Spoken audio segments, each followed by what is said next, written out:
ফেব্রুয়ারি 21 অহংকার রক্ত দিয়ে কেনাই ভাষার অধিকার। শুভেচ্ছা, শুভ সময়। সুপ্রিয় দর্শক, আপনাদের সবাইকে সাদর আমন্ত্রণ জানাচ্ছি অমর একুশে বইমেলা প্রাঙ্গণ থেকে চ্যানেল আই বইমেলা সরাসরি আজকের আয়োজন, এবং আশা করছি সবাই আমাদের সঙ্গে আজকের আয়োজনে যুক্ত থাকবেন পুরোটা সময় জুড়ে, এবং আমরা জানানোর চেষ্টা করবো বইমেলার সকল খবরাখবর আপনাদেরকে। এবং প্রথমেতেই যেটি নিয়ে আমরা কথা বলি সবসময়, আনন্দ আলো বইমেলার প্রতিদিন আজকের শুরুর পাতায় প্রথম পাতায় যেটি লেখা রয়েছে, শেষ বেলায় বইমেলার বইয়ের কী অবস্থা। শেষ বেলায় শুনে আসলে মনটা ভীষণ ভারাক্রান্ত হয়ে যায়। আসলে আর মাত্র 3 দিন বাকি আমাদের বইমেলার, সেটি বলতে আসলে আর কোনো দ্বিধা নাই, কারণ শেষের দিকটা চলে এসেছি আমরা। এবং প্রথম পাতায় বাম দিকটা যেটা দেখতে পাচ্ছি, কাল প্রকাশ হবে তরুণ লেখক সংখ্যা। এবং একটি কথা তো কালকে রেজাউর রহমান জানিয়ে দিয়েছেন আপনাদেরকে, আনন্দ আলো ঢাকা ব্যাংক সাহিত্য পুরস্কার যেটি, সেটি বই জমা দেওয়ার সময় কিন্তু আরও 2 দিন বেড়েছে, অর্থাৎ বইমেলার শেষ দিনের আগ পর্যন্ত। এবং গতকালের নতুন বই সম্পর্কে বলা হয়েছে, অনেকগুলো লেখা রয়েছে, সেগুলো নিয়ে আলোচনা করবো। তবে তার আগে একটু বলতে চাই, আপনারা যারা যারা এখনও ছোটো কাকু 40 সিরিজের বইটি সংগ্রহ করেননি তারা কিন্তু করতে পারেন, এখনও পাওয়া যাচ্ছে এবং পরেও পাওয়া যাবে নিশ্চয়ই। এই বইটি সম্পর্কে লেখক ইফতেখারুল ইসলাম একটু মূল্যায়ন করেছে, সেটা আগে শুনবো, শুনে আবার ফিরছি আপনাদের সঙ্গে, আমাদের সঙ্গেই থাকবেন। প্রতি বছরই ফরিদুর রেজা সাগর ছোট কাকুকে নিয়ে নতুন নতুন বই লেখেন। এবার একটি প্রায় অসম্ভব কাজকে সম্ভব করে তুলেছে অন্য প্রকাশ। সেখান থেকে বের হয়েছে ছোট কাকু 40 নামে ছোট কাকুর 40টি বইয়ের সংকলন। প্রায় অর্ধ শতাব্দী ধরে ফরিদুর রেজা সাগর নিরলসভাবে শিশু কিশোরদের জন্য ছোট কাকু সিরিজের যে বইগুলো লিখেছেন, সেই সবগুলো বইকে একত্র করে এই সংকলনটি প্রকাশিত হয়েছে, ছোট কাকু 40। এটা একটা বিরাট বই। অঙ্গ সৌষ্ঠব যেমন সুন্দর, প্রচ্ছদ বা অন্যান্য জিনিস যেমন আকর্ষণীয়, এই বইয়ের কন্টেন্ট তেমনি খুবই মূল্যবান। আমি আশা করব আমাদের শিশু কিশোররা বইমেলা থেকে, অন্য প্রকাশের প্যাভিলিয়ন থেকে এই বইটি সংগ্রহ করবে। এই যে ছোট কাকুর যে চরিত্রটি ফরিদুর রেজা সাগর গড়ে তুলেছেন, দেশপ্রেম, সততা এবং মানবিকতার যে গুণাবলী, সেই গুণাবলী আমাদের শিশু কিশোরদের মধ্যেও একসময় বিকশিত হবে এই বই পড়ার মাধ্যমে। ইতিমধ্যে ছোট কাকুকে নিয়ে বেশ কিছু কাজ হয়েছে, বিশেষ করে আফজাল হোসেনের তৈরি যে নাটক ধারাবাহিকভাবে চ্যানেল আইতে প্রচারিত হয়েছে, সেই নাটকগুলো শিশু কিশোরকে আকৃষ্ট করবে এবং এই বই পড়ার ক্ষেত্রেও আরও উদ্বুদ্ধ করবে বলে আমি বিশ্বাস করি। সুপ্রিয় দর্শক, আজকের বইমেলা প্রাঙ্গণ কিন্তু মোটামুটি দর্শক, পাঠক, দর্শনার্থীদের ভিড়ে কিন্তু টইটুম্বুর। তবে সে কথায় আগে যাব না। তবে প্রথমে যেটি করতে চাই, আজকে আমাদের মাঝে জুলিয়েট সুস্মিতা বারোই এসছেন তার এবারের বইটি নিয়ে। তিনি একজন ভালো লেখিকা, আমরা সবাই জানি, কত বছর তার সঙ্গে কথা হয়েছিল। তিনি সশরীরে উপস্থিত এবং সঙ্গে তার সন্তানও রয়েছেন। তার এবারের যে বইটি আমি হাতে পেয়েছি, অব্যক্ত মন, একটি কাব্যগ্রন্থ, এটি সম্পর্কে তার কাছ থেকেই শুনি বরং, যদি বলেন। এবারের বইতে আমি বোঝাতে চাইছি যেগুলো আমার মনের কথা, যেগুলো সহজে সব সময় সবাইকে বলা যায় না, আর এই কথাগুলো আর কি বইয়ের কবিতায় বলতে সুবিধা হয়। হ্যাঁ, সুবিধা হয়, কিছুটা সুবিধা হয়। আচ্ছা, আর কি কি বই বেরিয়েছে এবার? কি কোনো বেরিয়েছে? না, আর বের হয়নি। এর আগে ছোট গল্প ছিল 2টা, আর তার আগে আরো 2টা কবিতার বই। কেমন সাড়া পাচ্ছেন এবার? হ্যাঁ, ভালো, প্রতিদিনই মোটামুটি অনেক আসছে, অনেকে আসছে, আর এমনিতে অনলাইনেই সেল হয়ে যাচ্ছে। আচ্ছা, রকমারিতে পাওয়া যাচ্ছে? হ্যাঁ, রকমারিতে পাওয়া যাচ্ছে। আচ্ছা, ওর কাছ থেকে একটু শুনি, তুমি কি বই পড়ো? হ্যাঁ, পড়ো। বইমেলা কেমন লাগে তোমার সেটা বলো। আমার অনেক ভাল লাগে। 1 বছর পরে আসলাম। ও, 1 বছর পরে এসছো? আমরা সবাই আসলে 1 বছর পরেই আসছি। আচ্ছা, তুমি বইমেলা ঘুরেছো আজকে? হ্যাঁ। ভালো লাগছে না? বোরিং লাগছে না ভালোই লাগছে? ভালো লাগছে। বই কিনবে আরো? চলে যাবে বাসায়? কিনেছে আচ্ছা, দুটো বই কিনেছে নিশ্চয়ই। ওদের জন্য আসলে বেশি প্রয়োজন আমাদের বইমেলার কথা। সকল বরেণ্য লেখক যারা আসেন তারা কিন্তু বলেন যে এই প্রজন্মের যারা, তারা কিন্তু বইয়ের পাতা থেকে সরে যাচ্ছে। তো এই ব্যাপারে আপনার কি মনে হয়? হ্যাঁ, আমার বাসাতেও একই অবস্থা। ওদেরকে ইয়ে থেকে, মানে ইন্টারনেট থেকে বা মোবাইল থেকে সরানোই যায় না। তারপরেও আমার সাথে সাথে ও কিছু ছবি আঁকে, আমার মালা আমি যখন বানাই তখন ও বানায়, ওইভাবে ওকে ডিটাচ করার চেষ্টা করে যাচ্ছি। নিশ্চয়ই।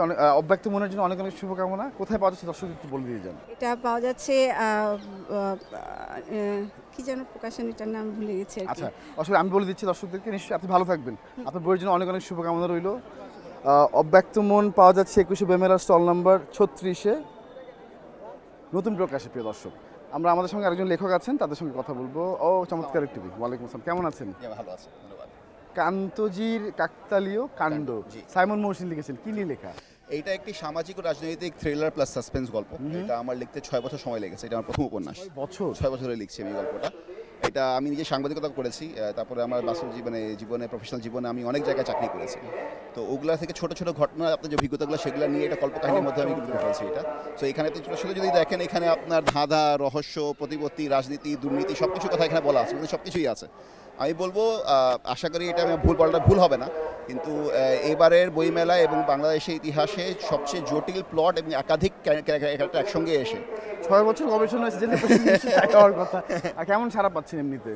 সেটা পাবলিশাররা ভালো বলতে পারবে, বাট সত্যি কথা বলতে যে আমি যেটা বুঝতে পারছি যে দর্শনার্থী অনেক বেশি, বিক্রি অনেক কম।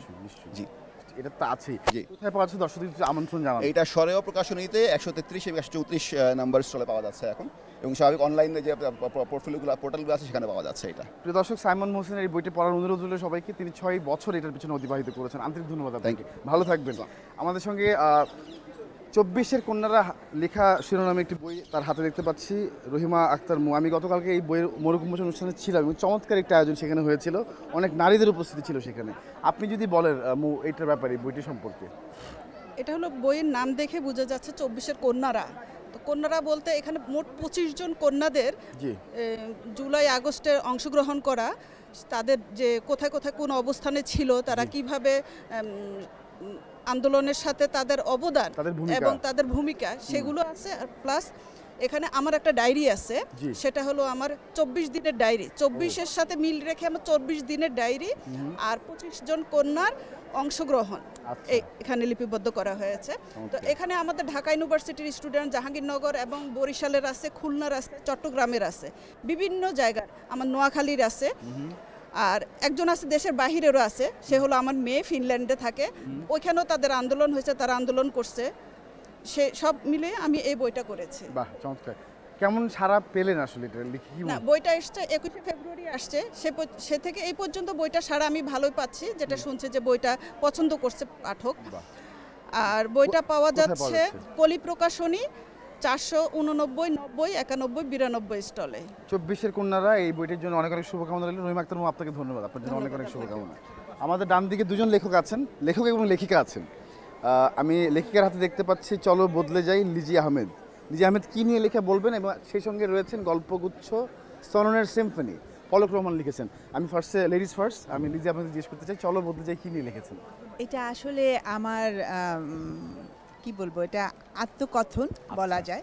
আমি মা, মাটি, মানুষের সাথে মানুষের আত্মিক সম্পর্ক, তারপর আমাদের যে ভেতর থেকে যে পরিবর্তন হওয়া দরকার, সবকিছু মিলিয়ে এটা লেখা, পজিটিভ ওয়েতেই আমার এটা লেখা। আচ্ছা, কাব্যগ্রন্থ না, এটা মুক্ত কথা। আচ্ছা, চমৎকার। আমরা মাত্র জানতে পেরেছি তারা দম্পতি, আসলে আমি বুঝতে পারিনি। আপনি চারিদিকে আসবেন। সননের সিম্ফনি কি নিয়ে লেখা, যদি বলতেন? সিম্ফনিটাও ছোট গল্প নিয়ে লেখা আর কি, একেবারে আমাদের সামাজিক, ব্যক্তিগত, পারিবারিক জীবন নিয়ে লেখা, রাষ্ট্রীয় কিছু ভাবনা আছে, সেই সাথে একটা মুক্তিযুদ্ধের একটা গল্প আছে, মানে পেছনের দরজা, ব্যাকডোর। আমার এই গল্পের বইটার বিশেষত্বটা কি, যে আমি এখানে ইংরেজি, বাংলার সাথে ইংরেজিকেও রেখেছি। মানে যে গল্পটা আমি বাংলা লিখেছি ওটা ইংরেজি, তার পেছনে একই গল্প পুরোটাই বাংলাতে আবার এটা অনুবাদ করা হচ্ছে। তার পেছনে গল্পটা হলো এরকম যে আমাদের নেক্সট প্রজন্ম যারা বাইরে বড় হচ্ছে, তারা জানে যে দাদুরা, নানুরা খুব ভালো লিখে, কিন্তু কেমন ধরনের লেখক ওরা বুঝতে পারে না, বাংলাটা তেমন চর্চা নাই। তখন ইংরেজিটা, ওই জন্য তখনই আমার মাথায় এসে যে ইংরেজিটাও তার সাথে তাছাড়া অগণিত দর্শক পাঠক আছে, আমাদের ছেলেরাও অনেকে আছে যারা ইংরেজিটা ভালো বুঝে আর কি। স্যার, একসঙ্গে লিখেছেন দুজনই বই, নাকি আলাদা আলাদা করে লিখেছেন? একসাথে, মানে আমি অনেক আগে থেকে লেখালেখি করি, ও আগে থেকে লিখি, তো পাবলিকেশনসে ওকে নিয়ে এসেছি পরের দিকে। ওর অবধি 9টা গল্পগুচ্ছ এবং কবিতা বেরিয়েছে, আমার প্রায় 34টা বেরিয়েছে। আমি কাব্যগ্রন্থ আমার প্রায় 25টা, উপন্যাস আছে, ছোট গল্প আছে, প্রবন্ধ আছে, এবং অন্যান্য কিছু বইও আছে। মানে একই সঙ্গে একই ছাদের নিচে লেখিকা দুজন লেখক থাকলে কি হয় আসলে, মানে শেয়ার করা হয় নাকি? হ্যাঁ, শেয়ার করা হয়, অনুপ্রেরণা পাওয়া যায় একজনের থেকে আর একজন যে কি লিখছি না লিখছি। আর অনেক সময় হয় যে লেখাটা তো আসলে ভেতরে তাগাদা থেকে ঘুমোতেই দেয় না। না, এইভাবে আপনারা লিখবেন দেখি তো আমরা পড়তে পারি আসলে। আন্তরিক ধন্যবাদ। কোথায় পাওয়া যাচ্ছে বই দুটি বল দর্শক? আমাদের প্রতিবিম্ব প্রকাশ। স্যার আপনারটা? হ্যাঁ, প্রতিবিম্ব থেকে প্রকাশ। আন্তরিক ধন্যবাদ আপনাদের জন্য, অনেক অনেক শুভকামনা, ভালো থাকবেন, আবারও দেখা হবে নিশ্চয়ই। জি, বইমেলা ঘুরে দেখবেন। আমাদের সঙ্গে আরেকজন প্রবীণ লেখক আছে, তার হাতে দুটি বই দেখতে পাচ্ছি আমি। সোনার হরিণ, এটা তো পাওয়া খুব মুশকিল। চাই এক মুঠো ভালোবাসা। স্যার যদি বলেন কি নিয়ে লিখেছেন? বিভিন্ন স্বাদের কবিতা আছে সোনার হরিণের মধ্যে। জি, গত মোটামুটি 20 বছর যাবৎ আমি এই পাণ্ডুলিপিটা রেডি করে রেখেছিলাম, কিন্তু আমি সেটা প্রকাশ করতে পারছিলাম না বিভিন্ন কারণে। তো অর্থনৈতিক কারণটাই বিশেষ ছিল, আর একটা নৈতিকতা ছিল যে আমি নিজের টাকা খরচ করে পাবলিশ করব না। তবে আমাদের শেষ পর্যন্ত ওই স্বনির্ভর প্রকাশন ওমর ফারুক খুবই আগ্রহ সহকারে আমার এই দিলাম এবং ছাপালো। আর এই সাথেই আবার সে আরেকটা বই ছাপিয়েছে, এটা চাই এক মুঠো ভালোবাসা। এক মুঠো ভালোবাসা কেন চাই স্যার বলেন?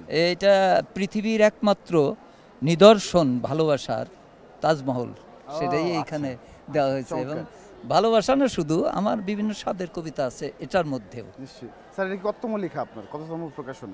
এটা দ্বিতীয় তৃতীয়। প্রথম 1998 সনে প্রথম একটা কবিতার বই, অনেক লম্বা গ্যাপ। সেটা হলো অনুভূতি কথা বলে। আচ্ছা, সেটাই পাওয়া যাচ্ছে না? সেটা শেষ হয়ে গেছে অনেক আগে। এই দুটো বই কোথায় পাওয়া যাচ্ছে স্যার? এখন ওই স্বনির্ভর প্রকাশন। নিশ্চয়ই আপনার জন্য অনেক অনেক শুভকামনা স্যার। আপনার 691 তে পাওয়া যাচ্ছে। দর্শক আপনি ভালো থাকবেন স্যার, আন্তরিক ধন্যবাদ। আসসালামু আলাইকুম। আমাদের সঙ্গে আরো লেখক আছেন, আমার ঠিক বাদিক থেকে একজনকে ডাক দিতে চাই আমি। মানবিক মানুষ হই, মোহাম্মদ মুজিবুর রহমান পথিক, কি নিয়ে লেখা? এটা আমার প্রবন্ধ নিয়ে লেখা। এর আগেও আমার আরও 5টি বই আছে। শান্তি ও মুক্তির চিরকল্যাণময় জীবন, জান্নাতি জীবন, প্রকৃত সত্যই সুন্দর, আত্মশুদ্ধিতে আত্মমুক্তি, পবিত্র জীবন যার সফল জীবন তার। আমি ধর্ম শিক্ষা মানবতা নিয়ে লিখি। চমৎকার। এবার তো নাকি ধর্মের বই বেশি বিক্রি হয়েছে বলা হচ্ছে। জি ইনশাআল্লাহ, মোটামুটি ভালোই। আপনার কাছে ভালো হয়েছে? জি ইনশাআল্লাহ। আচ্ছা, কোথায় পাওয়া যাচ্ছে বইগুলো একটু বলে দেন। ওটা আমরা লিটল ম্যাগের 25 নম্বর স্টলে আমার বইটা পাওয়া যাচ্ছে। লিটল ম্যাগের কি অবস্থা মানে সার্বিক? যে না বেশি ভালো না, মোটামুটি আর কি, বেশি ভালো না। অন্য বছরের মতো এরকম জাকজমক না। আপনার বই তো ভালো, আমারটা মোটামুটি ভালো গেছে আপনাদের দোয়ায় ইনশাআল্লাহ। আচ্ছা, এই বইটা সম্পর্কে দর্শকদেরকে কিছু বলতে চান ছোট্ট করে? জি, আমি বলতে চাই যে আমরা আসলে ধর্ম শিক্ষা মানবতা আমরা অর্জন করি, কিন্তু আমরা আচরণটা সদাচরণ এবং সৎকর্ম হয় না। আমার লেখালেখির উদ্দেশ্য হলো যে আমরা যাই করি, যে কর্মই করি, আমাদের কর্মটা যাতে সৎ হয় এবং আচরণটা যাতে সদাচরণ হয়, সেই অনুরোধ সবার প্রতি রইল। ধর্মশিক্ষা মানবতা থাকলে আমরা দুনিয়া আখেরাতে সফল হইতে পারবো, সেই প্রত্যাশা করি ইনশাআল্লাহ। প্রতীক, আপনাকে ধন্যবাদ, আপনি ভালো থাকবেন। আমাদের সঙ্গে আরেকজন লেখক আছেন, তার হাতে একটি চিকন কালো বই দেখতে পাচ্ছি, বিচ্ছেদের কাব্য। ওহো, স্যামুয়েল থেকে প্রকাশিত। স্যার, বিচ্ছেদের কাব্য কেন লিখলেন? এই পৃথিবী তো বিচ্ছেদে। আচ্ছা, সেই জন্য আমরা তো কেউই থাকতে পারতেছি না, আমরা তো বিচ্ছেদের জন্যই জন্ম নেই। আচ্ছা, এই সময়টিতে কেন বিচ্ছেদের কাব্য লিখলেন সেটা যদি জিজ্ঞেস করি? এই সময় কি সব সময় তো অর্ডার টু ডিসঅর্ডার। আচ্ছা, অর্ডার টু ডিসঅর্ডারে তো চলে। আচ্ছা, তো কটি কাব্য এখানে স্থান পেয়েছে? আমাদের এখানে আমার 43টা কবিতা আছে, আর এটা উৎসর্গ করা হয়েছে আমাদের 30 লক্ষ শহীদদের প্রতি শ্রদ্ধাঞ্জলি।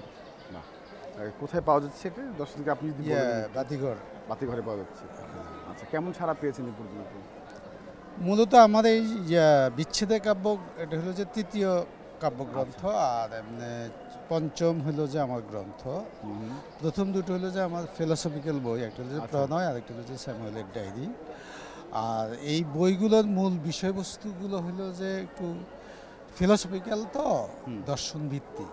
আর যেহেতু আমাদের এই মুনাফা ভিত্তিক সমাজ ব্যবস্থায় গোটা পৃথিবী, একাডেমি থেকে শুরু করি সকল জায়গায় একটা মুনাফা বৃত্ততে ঘুরপাক খাচ্ছে। এবং আমরা ঘুরে ফিরে যত আন্দোলন সংগ্রাম যা কিছু করি না কেন ওই মুনাফার বাইরে আমরা যেতে পারি না, এবং যার কারণে আমরা একই জায়গায় একই বন্দরে ভিড় করি। আমাদের এটা হয়ে গেছে অনেকটা ঋতু চক্রের মতো, একটা চক্র যায় আরেকটা চক্র আসে, আরেকটা চক্র যায় আরেকটা চক্র আসে, কিন্তু ঘুরে ফিরে একই জিনিস। ফিলোসফি খুব দরকার এখন আসলে, ঠিকই বলেছেন আপনি। আন্তরিক ধন্যবাদ। এটি পড়ার আমন্ত্রণ রইল স্যারের এই নতুন বইটি। স্যার বলেছেন অর্ডার টু ডিসঅর্ডার, আসলে আমরা তো বিচ্ছেদের জন্যই আসি পৃথিবীতে। খুব ভালো লেগেছে, আপনার জন্য অনেক অনেক শুভকামনা স্যার, ভালো থাকবেন। আপনাদের জন্য জি। আমাদের সঙ্গে লেখিকা আছেন একজন, তার হাতে একটি বই দেখতে পাচ্ছি, রীনা পণ্ডিত, মন ডুবেছে গোপনে। গোপনে কেন ডুবলো? আসলে সহজ সরল প্রেমের গল্প। নদী, আমি আসলে হাওড় অঞ্চলের মানুষ, সেই থেকে আমি সহজ সরল মানুষদের নিয়ে উপজীব্য করে আমি আমার গল্পগুলো লিখে থাকি। আর এটা মন ডুবেছে গোপনে এই কারণে লেখা হলো, এটা আসলে নিরেট প্রেমের গল্প আর কি, আর স্বচ্ছ প্রেমের গল্প, এই জন্য গোপনে রাখা হয়েছে। রীনা পণ্ডিত, এটি নির্বাচিত গল্প বলেছেন আপনি, কতগুলো গল্প আছে এখানে? এখানে 4টা গল্প আছে, বেশ বড় বড় সামাজিক গল্প আছে, প্রেমের গল্প আছে, 80-র দশক থেকে শুরু করে এবং এই প্রজন্মের মানে এই সময়ের গল্প রয়েছে আর কি। সুন্দর। আচ্ছা, কেমন সারা পাচ্ছেন? এটা খুবই ভালো চলছে। আমার বইগুলোর নাম এরকম সুন্দর সুন্দর থাকে। এর আগে আমি আমি এর আগে আপনার এখানে লাইভ করেছিলাম যে মন দিতে চাই, এর আগে করেছিলাম কেউ কথা রাখে না, এর আগে করেছিলাম দেখা হয়েছিল পরন্ত বিকেলে। হ্যাঁ, এই ধরনের নামগুলো আমার থাকে, লেখার সাথে মিলে থাকে। ওইটা আমার নবসাহিত্য প্রকাশনীর 743-44 নং স্টলে ভালো বিক্রি হচ্ছে, সবাই কিনবেন আমার বইটা। আশা করি নিশ্চয়ই। রীনা পণ্ডিত ভালো থাকবেন, আপনাকে অনেক অনেক শুভকামনা রইল। আমাদের আরেকজন গেছিলাম, ভালো আছেন? শোভা চৌধুরীর এবারের বই হচ্ছে আমি শোভা বলছি। বাহ, নিজের নাম দিয়ে এবার বই, কিভাবে কি লিখলেন বলেন? এবার হচ্ছে আমার বিষয়বস্তু ছিল গণ অভ্যুত্থান নিয়ে, যেহেতু আমাদের একটি বড় ক্রাইসিস চলে গেল ছাত্র জনতা, তার উপরে উপজীব্য করে আমি 36টি কবিতা দিয়ে এবার সাজিয়েছি আমার কথা। মানে কবে বেরোলো বইটা? বইটা একটু আসলে বিলম্বিত হয়েছে, 14 তারিখে। হ্যাঁ, কেমন চলছে বলছে, কেমন সারা? আসলে এবারে আমি তেমন একটা সারা পাচ্ছি না, যেহেতু দেরি হয়ে গেছে, বিলম্ব হলো। তাছাড়া আমাদের যে সিচুয়েশনটা তো আসলে সবার হবে, সারা বছর তো আছে, রকমারিতে পাওয়া যাবে, নাহলে কোথাও তো পাওয়া যাবে নিশ্চয়ই। দর্শকদেরকে বলে দেন কোথায় পাওয়া যাচ্ছে বইটি। প্রিয়জনই পাওয়া যাচ্ছে, আর পার্সোনালি আমার সাথে যোগাযোগ করলে আমি দিচ্ছি। নিশ্চয়ই সবার সঙ্গে যোগাযোগ করলে এই বইটি নেওয়া যাবে। আন্তরিক ধন্যবাদ শোভা, ভালো থাকবেন আপনার জন্য। আমাদের সঙ্গে আরও লেখক রয়েছেন, আবার বাদিকে রয়েছেন স্যার একজন আইনজীবী বলে মনে হচ্ছে আমার কাছে, ব্যাংকার। স্যারের বইটি আমরা কথা বলেছি এর আগে, বাংলাদেশের অর্থনীতি নিয়ে জুলাই বিপ্লবের আগে পরে, মোহাম্মদ মঈনুদ্দিন স্যার চমৎকার একটি আইডিয়া নিয়ে বইটি লিখেছেন। স্যার ছোট্ট করে আজকে দর্শকদের আরেকবার একটু বলে দিয়ে। মঈনুদ্দিন, আমার এই বইটা বাংলাদেশের অর্থনীতি জুলাই বিপ্লবের আগে পরে নিয়ে লিখেছি। অত্যন্ত গুরুত্বপূর্ণ বেশ কিছু টপিক নিয়ে আমরা লিখেছি, বিশেষ করে ব্যাংকিং সেক্টরের বিভিন্ন চড়াই উতরাই, বাংলাদেশের অর্থনীতির, কৃষি, শিল্প, বাণিজ্য উপরে বইটি আলোচিত হয়েছে। এবং এই বইটি বিশ্ব সাহিত্য ভবন 197, 98, 99 স্টলে পাওয়া যাচ্ছে। মোহাম্মদ মঈনুদ্দিনের এই বইটি সবাইকে পড়ার জন্য অনুরোধ রইল। আপনি ভালো থাকবেন স্যার। আমাদের সঙ্গে আরও রয়েছেন একজন তরুণী রয়েছেন, তার হাতে দেখতে পাচ্ছি রুবিনা আলমগীর। দীর্ঘশ্বাস, কিসের দীর্ঘশ্বাস বলুন? এটি সমাজ সংসারের বাস্তব চিত্রের উপর আমি একটি উপন্যাস লিখেছি। উপন্যাসটির নাম দিয়েছি দীর্ঘশ্বাস। একটি বাস্তব ঘটনার উপরে আমার এই উপন্যাস লেখা। জোনাকি প্রকাশনী 619 থেকে 622 নম্বর স্টলে আমার এই বইটি পাওয়া যাচ্ছে। দীর্ঘশ্বাস পড়ার আমন্ত্রণ হলো সবাইকে, আপনাকে ধন্যবাদ। প্রিয় দর্শক, আজকের আয়োজনের একদম শেষ প্রান্তে আমরা চলে এসেছি। আমরা চেষ্টা করেছি সবার সঙ্গে কথা বলবার জন্য, না বলে থাকলে আগামীকালকে বলবো নিশ্চয়ই। এবং সবাই ভালো থাকবেন। আমাদের সঙ্গে যারা এতক্ষণ যুক্ত ছিলেন তাদের সবাইকে ধন্যবাদ। সবাইকে শুভেচ্ছা জানিয়ে আজকের অমর একুশে বইমেলা প্রাঙ্গণ থেকে বিদায় নিচ্ছি আমি শাফি আহমেদ, চ্যানেল আই বইমেলা সরাসরি আয়োজন থেকে। ফেব্রুয়ারি 21 অহংকার, রক্ত দিয়ে কেনাই ভাষার অধিকার, বই মেলায় মাসে বলে আনন্দিত হই, বই আমার প্রিয় বন্ধু, ভালো বন্ধু বই, সুরে সুরে বলি তাই বই এবং বই, বই আমার প্রিয় বন্ধু, ভালো বন্ধু।